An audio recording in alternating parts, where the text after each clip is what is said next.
प्यारे बच्चों, ये प्रश्न बहुत ही महत्वपूर्ण है। इसको आप लोग तैयार कर लीजिए।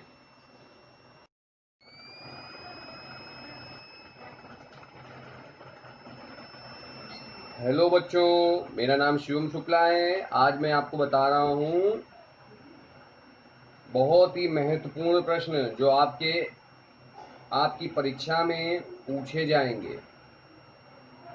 पहला प्रश्न है, किसी आवर्त में प्रथम सदस्य का आकार सबसे बड़ा होता है, क्यों?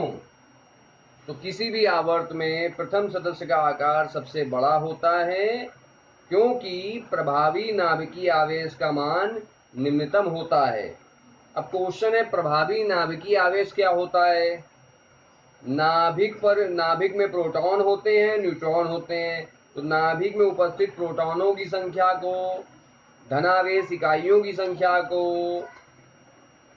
नाभिक का आवेश कहते हैं, प्रभावी नाभिकीय आवेश कहते हैं। अब देखिए, ध्यान दीजिए, किसी आवर्त में प्रथम सदस्य का आकार सबसे बड़ा होता है, क्यों? तो प्रभावी नाभिकीय आवेश का मान निम्नतम होने के कारण। अब आपका प्रश्न 2 है, 1A वर्ग के सदस्यों का आकार आवर्त सारणी में सबसे बड़ा क्यों होता है? तो 1A वर्ग के सदस्यों का आकार आवर्त सारणी में सबसे बड़ा होता है क्योंकि प्रभावी नाभिकीय आवेश का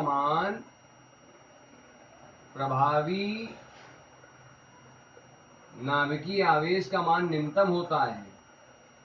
प्रभावी नाभिकीय आवेश का मान निम्नतम होता है, निम्नतम। अगला है बच्चों, आवर्त के अंतिम सदस्य का आकार सबसे छोटा होता है, क्यों? तो आवर्त के अंतिम सदस्य का आकार छोटा होता है प्रभावी नाभिकीय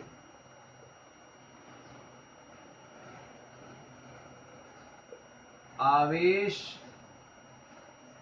का मान अधिकतम होने के कारण।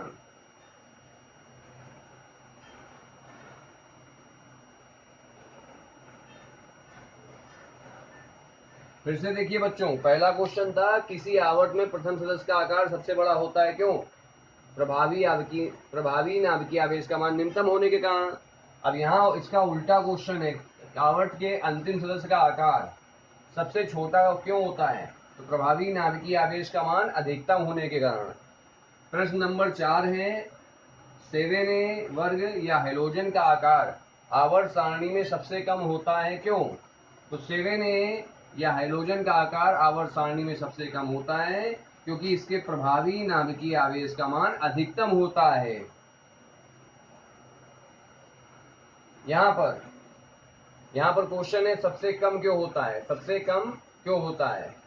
तो इसके प्रभावी नाभिकीय आवेश का मान अधिकतम होता है।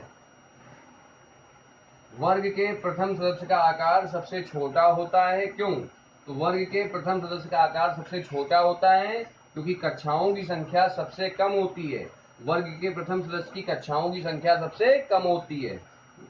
प्रश्न 6, वर्ग के अंतिम सदस्य का आकार सबसे बड़ा क्यों होता है? क्योंकि कक्षाओं की संख्या सबसे अधिक होती है। प्यारे बच्चों, आशा करता हूं आपको ये प्रश्न समझ में आए होंगे और इनके आंसर भी समझ में आए होंगे। इसको आप लोग तैयार कर लीजिएगा।